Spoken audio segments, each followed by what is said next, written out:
Bonjour, bonjour, shalom dans vos maisons. Nous sommes de retour avec une émission et nous continuons avec l'amour, l'amour, l'amour, l'amour. Je suis FIFA et cette émission, c'est notre émission Femmes éveillées du ministère Lyon Unis en Christ. Et aujourd'hui, nous allons regarder un aspect de l'amour qui apporte la transformation. C'est un aspect, à mon avis, par constat, que je vois que plusieurs chrétiens, et je pense que moi-même d'ailleurs, je suis en train, le Seigneur m'amène dans cette saison où il faut pratiquer ça de plus en plus en plus. Lorsque je cherchais la face de Dieu pour l'émission d'aujourd'hui, et je demandais au Seigneur vraiment, je veux continuer de parler de l'amour. Le monde a besoin de l'amour. Et il m'a vraiment dit de parler aujourd'hui de l'amour dans une version qui transforme les vies, l'amour que le Seigneur a manifesté à Zachée. C'est ce que nous allons regarder. Nous allons voir ensemble l'histoire de cet homme-là. Et on va se concentrer aux deux derniers versets de Luc chapitre 19. Le verset 8 et le verset 9 seront mon focus. Nous allons voir ensemble c'est quoi cet amour-là? C'est quoi cet amour magique qui a transformé la vie de Zachée? Je crois qu'aujourd'hui, le Seigneur veut également transformer notre vie et nous équiper pour que nous soyons aussi des transformatrices ou des transformateurs de vie. Il veut nous équiper. Donc, nous allons regarder ensemble la stratégie de Jésus. Dans un premier temps, nous allons voir les erreurs que nous commettons et qui nous empêchent de suivre le modèle de Jésus. Et après, on va finir avec la stratégie que Jésus, lui, il a utilisée pour transformer la vie de Zachée. C'est une stratégie absolument fantastique et que moi-même, je pense que je dois pratiquer un peu plus. Donc, c'est ce qu'on va voir. Sans plus tarder, prions. Seigneur, nous te bénissons vraiment pour ta parole. Ta parole est vie. Seigneur, tout ce dont nous avons besoin se trouve dans ta parole. Merci pour cette parole qui nous enseigne, qui nous enseigne comment vivre, qui nous donne la révélation et qui expose notre nature, nos faiblesses, le péché au-dedans de nous. Seigneur, ta parole est la vérité. Merci pour la vérité de ta parole. Aujourd'hui, je t'invite, Saint-Esprit, viens prendre le contrôle, viens au travers de ce message nous équiper, nous enseigner, nous transformer, afin que nous toutes ou nous tous, nous puissions marcher selon le modèle de Christ, qui a marché d'une manière exemplaire. Le modèle de Christ qui est un modèle parfait, sans faille. Oh, Saint-Esprit, équipez-nous, prends le contrôle de ce temps de prière, prends le contrôle de cette émission, que tout ce que je vais dire, Seigneur, qu'il n'y ait rien de charnel, mais que l'onction de ton Saint-Esprit coule sur moi et que l'onction de ton Saint-Esprit touche les vies, partout où cette émission sera écoutée, Seigneur, qu'il y ait de la transformation dans le nom de Jésus-Christ de Nazareth. À toi l'honneur, la louange, la gloire, parce que tu es le seul vrai Dieu. Alléluia. Amen, amen, amen. Soyez bénis, le Seigneur est ici. Nous allons commencer sans plus tarder par notre histoire. Je vous disais que notre étude va être basée dans l'histoire de Zachée. S'il fallait donner un titre à cette émission, on va dire l'amour suffit. L'amour suffit. L'amour sans commentaire suffit. L'amour simplement suffit. Alors, Luc chapitre 19, versets 1 à 10, ouvrez vos Bibles.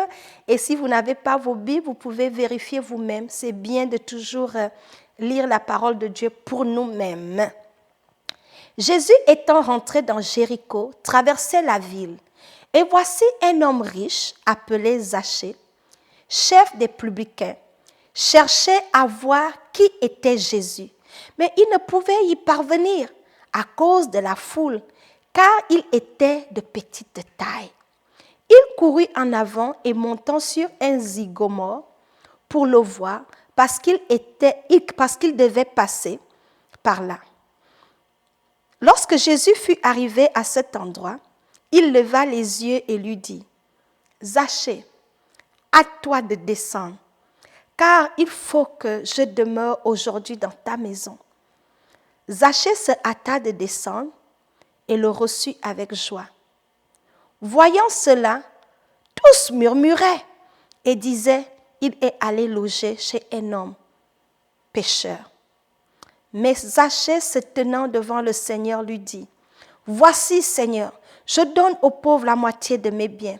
Et si j'ai fait tort de quelque chose à quelqu'un, je lui rends le quadruple. » Jésus lui dit, « Le salut est entré aujourd'hui dans cette maison, parce que celui-ci est aussi un fils d'Abraham, car le Fils de l'homme est venu chercher et sauver ce qui était perdu. » Alléluia. Je bénis la parole de Dieu. C'est une histoire fantastique. Alors, je vais vous mettre en contexte dans mes propres mots, parachever, pourquoi les gens ont même murmuré contre Zachée. Les publicains, dans l'époque de la Bible, c'était des collecteurs de taxes pharisiens, je crois bien, si je ne me trompe pas. Donc, c'était à l'époque juive, ils étaient des collecteurs de taxes pour l'Empire romain, en tout cas, des collecteurs de taxes dont ils prenaient des impôts. Et dans la société, ils n'étaient pas vraiment aimés. Ils avaient un mauvais témoignage, c'est parce que les gens, on leur faisait payer des taxes par force et ils prenaient même un surplus. Ça veut dire que le gouvernement romain réclamait la taxe, mais les taxes collecteurs, comme on dit en anglais, les collecteurs de taxes eux-mêmes, ils ajoutaient. Comme par exemple à la douane, on te dit tu dois dédouaner ta valise, ça doit coûter 5 000, mais les collecteurs de taxes vont peut-être mettre ça à 10 000. Les autres 5 000, c'est pour eux. Donc, ils étaient vus comme des gens frauduleux, escrocs, corrompus, et les gens ne les aimaient pas. Donc, Zachée avait cette étiquette-là d'être un homme de mauvaise vie, un escroc que le peuple n'aimait pas. Et dans l'histoire, on nous décrit qu'il était court et il avait entendu parler de Jésus. Le gars s'est efforcé, il s'est mis dans un arbre où il a grimpé pour pouvoir voir Jésus. Il a fait cet effort-là. C'est comme à l'intérieur de lui, il avait besoin de quelque chose. Il cherchait quelque chose. Malgré ce qu'il portait de l'extérieur comme un homme escroc et qui était tax collector, comme on dit en anglais, qui collectait les taxes, à l'intérieur de lui, il recherchait quelque chose. Il voulait lui aussi connaître Jésus. Mais tellement on l'avait déjà mis dans la boîte, lui-même, il s'est défoulé, perché à l'arbre. Ce que j'aime dans l'histoire, Jésus, en passant par là, il s'est vraiment positionné. Zachée s'est positionné stratégiquement que comme Jésus va passer par là, l'arbre là, je vais bien le localiser. Et Jésus, bizarrement, passant par là, regarda sous l'arbre et il l'a vu perché sur l'arbre. Et Jésus a dit à Zachée, « Aujourd'hui, je viens manger dans ta maison. » Scandale. Pour tous ceux qui étaient autour de là, ils savaient Jésus comme le Fils de Dieu, le Sauveur du monde, le Messie. Qu'est-ce qu'un Messie va faire d'aller s'asseoir avec un escroc, un frauduleux? Ça paraît que ça ne fait pas de sens. Quelqu'un de comme ça ne mérite ni la considération, ni le respect. Et toi, Jésus, tu vas ramasser tes pieds et tu vas aller manger chez lui. Donc Jésus les avait comme confondus dans leur perception. Ils avaient cette perception-là de Zachée. Mais Jésus est quand même allé. Alors, le focus aujourd'hui, je vais vous parler de la perception que nous aussi, nous avons des gens. Quand l'histoire continue, Jésus est allé manger, ils ont passé la soirée et tout et tout. On ne dit pas que Jésus l'a évangélisé ou Jésus l'a parlé de repentance. On dit que Jésus a juste allé manger. Mais la visite de Jésus dans la maison de Zachée a mené la transformation de cet homme. Soudainement, un escroc qui accepte la responsabilité de rembourser tout le monde qu'il avait escroqué, qui accepte la responsabilité de retourner, de décider de maintenant de marcher dans la droiture, d'être maintenant un homme honnête, juste par une petite visite de Jésus chez lui. Est-ce que ce n'est pas merveilleux? Le verset 9 dit cela. Dit, Jésus lui dit, le salut est entré dans cette maison. Parce que celui-ci, Jésus l'a dit, le salut est entré dans ta maison. Parce que toi, Zachée, tu es aussi un fils de Dieu. Et Jésus conclut en disant que car le Fils de l'homme, Christ, notre Sauveur, il n'est pas venu pour sauver les saints, Il n'est pas venu pour sauver ceux qui ont toute la formule, qui sont parfaits. Il a dit, il est venu pour sauver ceux qui étaient perdus. Alléluia. C'est ça le focus de mon enseignement aujourd'hui. Combien parmi nous, nous avons empêché plusieurs personnes de recevoir le salut? Je ne sais pas pour vous, mais je sais que c'est quelque chose que nous, les chrétiens, nous faisons. Je l'ai vu, je l'ai observé, peut-être moi-même, je l'ai aussi fait, où tu fermes la porte du salut à quelqu'un d'autre à cause de ce que tu auras entendu de la personne, et puis tu te bloques seulement. Mais dans cette histoire, nous voyons quelque chose de fabuleux. Ce sera ça notre focus. Donc la première chose que je vais regarder avec vous, ce sont les erreurs que nous commettons pour empêcher que le salut rentre dans notre maison. Les erreurs que nous commettons pour que d'autres qui sont perdus ne se fassent pas trouver, ne viennent pas à Christ. Quelles sont ces erreurs-là? Première erreur que nous commettons, c'est nous condamnons les gens trop facilement. On condamne les gens très facilement. Ah, cette fille-là, avant c'était une prostituée. Tu penses qu'elle va changer? Cette fille-là, tu ne te souviens pas de son histoire? C'est elle, la fille du monsieur qui avait telle affaire. On l'a classifiée et elle est condamnée. Parce qu'elle était prostituée dans le passé, aujourd'hui elle ne se prostitue pas. L'étiquette de la prostitution va la suivre et nous allons la condamner pour ça. Comme s'il y avait un péché qui était plus grand que l'autre. Entre-temps, péché, c'est péché. Chacune de nous, à chaque fois que nous violons la loi de Dieu, que ça soit dans la prostitution, dans le meurtre, dans le Congo, ça, dans la haine, dans la colère, dans le vol, dans l'iniquité, dans l'hypocrisie, tout ça, catégorie confondue, tout c'est dans la même boîte, ça a un seul nom, péché. Mais nous avons tendance à condamner les gens très facilement. Ça, c'est erreur 1. L'autre erreur, nous fermons la porte. Nous fermons la porte aux autres de manière à ce que, la manière que les gens apparaissent. On nous a décrit Zachée, lorsque vous lisez l'histoire, on a dit qu'il était court. On a aussi dit le genre de travail qu'il faisait et qu'il a même fait que les gens l'haïssent. Deux fois, on ferme la porte aux gens à cause de leur apparence extérieure. Quelqu'un rentre dans l'église, il est mal habillé, on ne va pas l'escorter de s'asseoir devant. Parce que devant, c'est pour les VIP, c'est pour les saints. On va lui trouver une place. Deux fois, même on peut le diriger vers le dehors.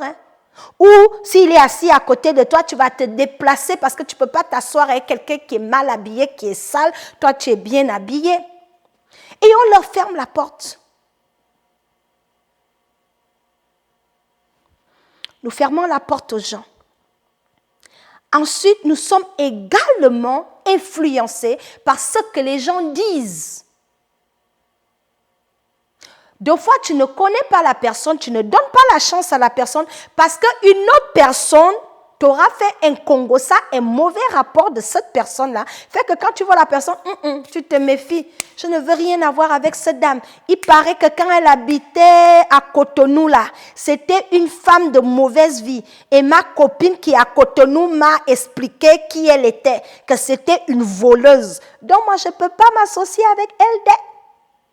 Donc par le jugement et ce que les gens nous disent sur les autres, nous leur fermons la porte. Ce que les gens nous disent sur les autres nous influence. Tu as par exemple une amie, et puis c'est sûr qu'elle a peut-être commis des erreurs ou quelque chose, et toi me fait, ah non, ta copine là, elle a divorcé, je ne peux pas te voir avec elle. Deux fois c'est justifié. Mais le divorce qu'elle a connu ne décrit pas qui elle est. Deux fois on ne connaît même pas les conditions de son divorce, mais juste parce qu'elle a divorcé, on la met dans une boîte.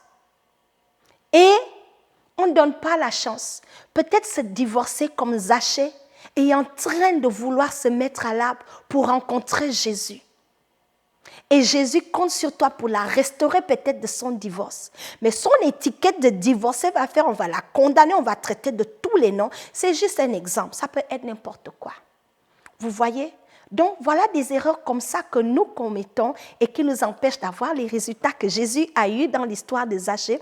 Je continue. Les gens nous influencent. Tu veux faire du bien, tu es sûr que tu veux la bénir. Cette femme-là, si tu lui donnes ton argent, tu ne vas plus voir ça. Hein.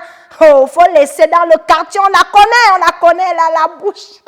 Fait que comme ça, toi qui étais un enfant de Dieu, qui pouvait lui parler de Christ, parce que quelqu'un d'autre t'a dit quelque chose de méchant sur elle, elle n'est plus qualifiée comme Zachée à être visitée par le Seigneur.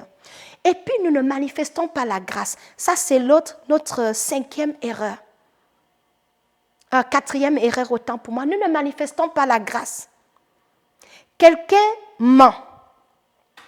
Et tu es comme, oh, c'est une menteuse. Je suis sûre que je ne peux même pas l'inviter dans mon église. Hein. Son affaire de mensonge. Donc, on va toujours être dur avec les gens, oubliant que nous-mêmes, on était peut-être aussi des menteuses. Par la grâce, aujourd'hui, tu ne mens plus. Gloire à Dieu. Mais celle qui ment encore là-bas, tu l'as laissée dans le mensonge juste parce que comme le moment, elle ment, tu vas la laisser dans le mensonge. Ça, c'est des erreurs que nous commettons et on ferme la porte aux gens. On oublie de manifester de la grâce, de dire, elle ment peut-être, mais il y a peut-être de l'espérance. Peut-être le Seigneur va m'utiliser pour l'aider à ne plus mentir. On ferme la porte par ça. Et nous sommes également influencés par les actions, le témoignage du passé. Vous savez, notre témoignage, de fois, ça nous colle comme une étiquette, où on ne t'appelle même plus par ton nom, on t'appelle par ton problème, on t'appelle par ton erreur, on t'appelle par ta difficulté. Quand les gens te voient, qui est cette femme-là? La femme que l'enfant s'était noyé là. Oh, leur famille, c'est la sorcellerie. Hein? C'est la sorcellerie. C'est comme ça qu'on te voit. Et ça, c'est l'autre erreur que nous faisons. Le témoignage, le problème de quelqu'un devient pour nous une barrière pour que le Seigneur rentre manger dans leur maison et qu'ils obtiennent le salut. Voilà les erreurs. Il m'en reste deux autres. Nous tirons aussi des conclusions. On tire des conclusions, par exemple. Oh, elle ne va jamais changer, je la connais. Nous tirons des conclusions sur la vie des gens comme si on était Dieu. Qu'est-ce qui te dit qu'elle ne va jamais changer? La petite fille, elle ne peut pas garder un seul copain. Elle change un copain lundi, mardi, elle a un autre copain. Elle ne peut pas changer. Son affaire de copain, là, tout le monde sait ça. Et on colle cette étiquette à la personne, on a tiré la conclusion et on ferme la porte qu'elle va jamais changer. C'est fini avec elle. Elle sera toujours comme ça. La fille là, elle a échoué le bac 2 fois. Elle ne peut même pas, elle n'est pas bonne à l'école. Es-tu Dieu? Donc nous tirons des conclusions comme ça sur la vie des gens, comme pour dire il n'y a plus des options. On les met dans un statu quo. L'autre chose, nous décourageons également les petits pas, les pas de bébé que les gens essayent de faire. Zachée avait fait un pas de bébé. Il était peut-être un homme de mauvaise vie, mais il a fait un pas de bébé pour monter sur l'arbre, pour voir qui était Jésus. C'est sûr qu'il s'est faufilé dans la foule jusqu'il a grimpé. C'était un pas de bébé. Les gens ont découragé son effort en disant, Jésus, toi, tu vois bien ou quoi? Deux fois, il y a des gens comme ça, ils veulent changer. Mais nous, on va mépriser leur pas de bébé en les décourageant. On ne célèbre pas leurs efforts pour dire, mais tiens, toi avec la cigarette, oh, tu vas mourir en fumant. Toi avec l'alcool va te finir. Tu vas finir soulard dans le quartier. C'est ce qu'on fait. Au lieu de dire, mais tiens, tu peux t'en sortir, ça fait 2 jours, tu n'as pas fumé. Ça, là, ça encourage et ça amène la personne à s'en sortir. Mais on vient, ton affaire de boire le vin dans les bars, tu es un soulard. Donc, nous décourageons les pas des bébés, les efforts que les gens font pour essayer de découvrir Christ. Parce que des fois, nous sommes impatients. Et nous ne les encourageons pas. Voilà comme ça une petite liste des erreurs que nous commettons. Maintenant, regardons le modèle de Jésus. Quelle était la stratégie de Jésus pour apporter le salut dans la vie de Zachée? La stratégie de Jésus, que je voudrais que ça soit ta stratégie à partir d'aujourd'hui. C'est de ne pas porter ton jugement sur l'apparence. Quand tu vois une sœur, un frère, un voisin, un cousin, un collègue de travail, n'importe qui, ne porte pas ton jugement sur son apparence. Tu vas la disqualifier parce qu'elle est mal habillée, parce qu'elle est habillée avec une petite culotte. Du coup, tu lui mets l'étiquette. Donc, la stratégie de Jésus, c'est qu'il n'a pas porté un jugement basé sur ce que Zachée était. Jésus est Dieu. Il savait que c'était un frauduleux, il savait qu'il était court, mais l'apparence de Zachée n'a pas empêché Jésus de vouloir être avec lui. Et trop souvent, nous, les enfants de Dieu, nous portons des jugements aux gens en fonction de leur apparence ou de leurs actions. Lorsque tu portes des jugements aux gens en fonction de leur apparence et de leurs actions, tu leur fermes la porte du royaume. Et Jésus a compris cela. Donc la première clé, si tu veux avoir les résultats que Jésus a eus lorsque tu évangélises, lorsque tu parles de Christ, c'est de ne pas porter un jugement sur l'apparence des gens, un jugement sur leurs actions. Peut-être quelqu'un avait fait une erreur il y a 20 ans par ignorance. Tu ne vas pas continuer à lui ramener ça.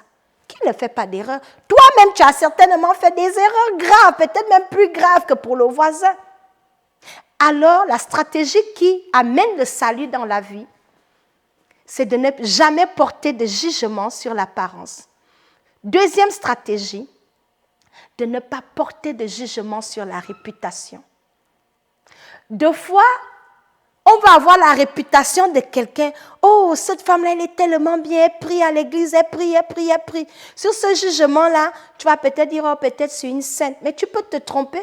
C'est pas parce que quelqu'un prie beaucoup que ce jugement-là, ce qu'on dit d'elle, sa vie de prière, sa réputation, dit réellement qui elle est. Jésus savait que Zachée avait une mauvaise réputation. Mais sa stratégie, il n'a pas basé son jugement sur la réputation de Zachée. Il avait une mauvaise réputation d'elle. Mais Jésus ne s'est pas arrêté sur la réputation de Zachée pour le juger. Cela ne l'a pas empêché de le visiter. Des fois, les gens développent certaines réputations dans leur vécu, dans les rapports qu'ils ont eus avec les gens. Des fois, ça nous sue. Mais ce n'est pas ça qui nous définit réellement. Des fois, c'est ce que nous avons au-dedans de nous. Nous sommes des âmes pour lesquelles Christ est mort.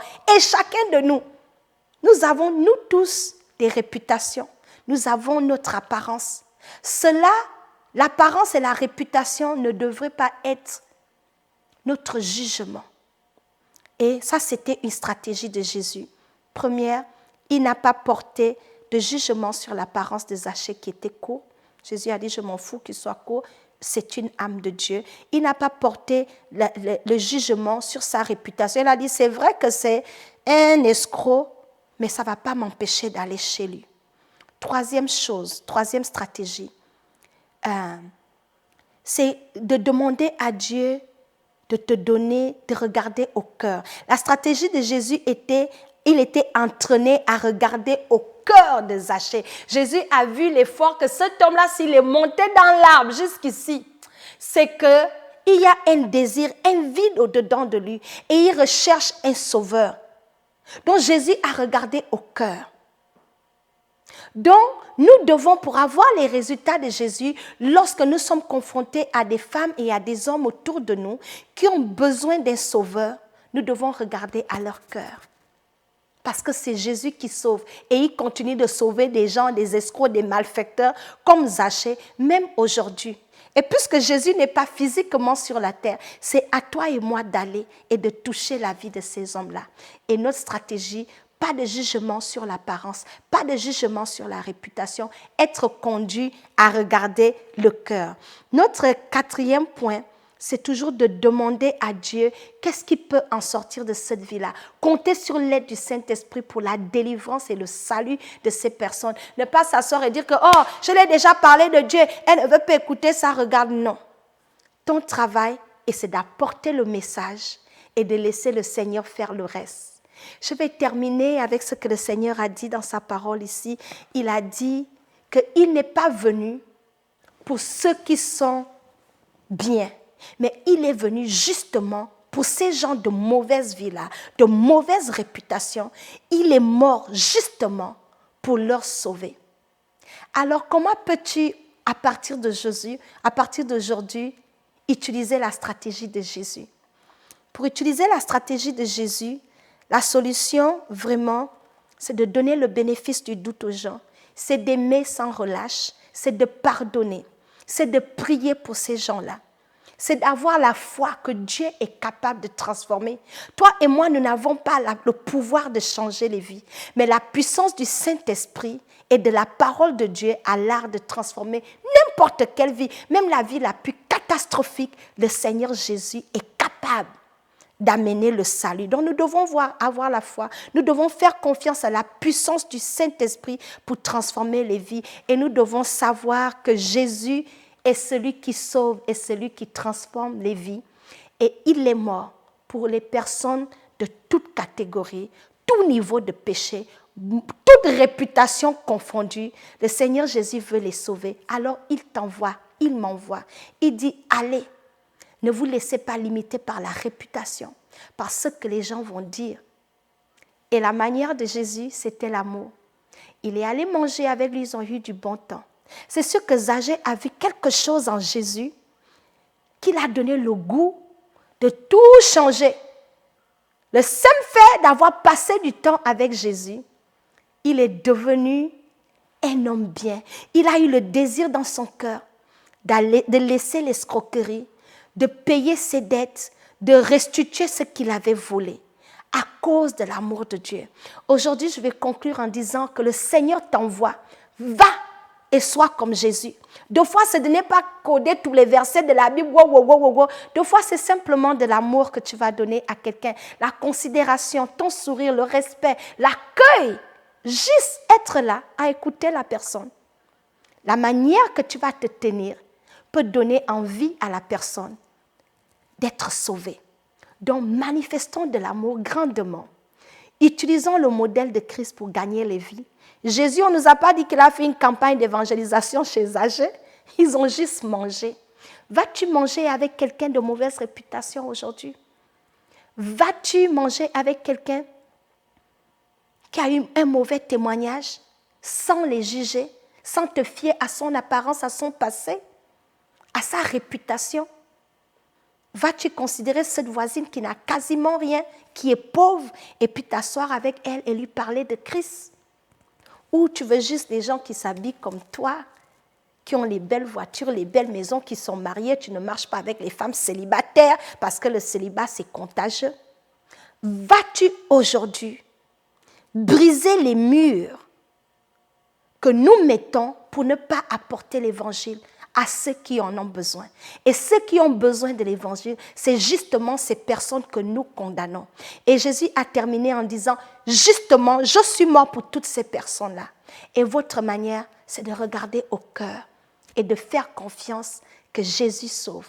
Allez-y. Donc, ce message, c'était un message que je voulais partager avec vous. J'ai fini comme ça et je vous mets au défi. Faites la place, évangélisez, parlez de Christ. Jésus sauve encore. Mais comment présentons-nous cet évangile? Adopte la stratégie de Jésus.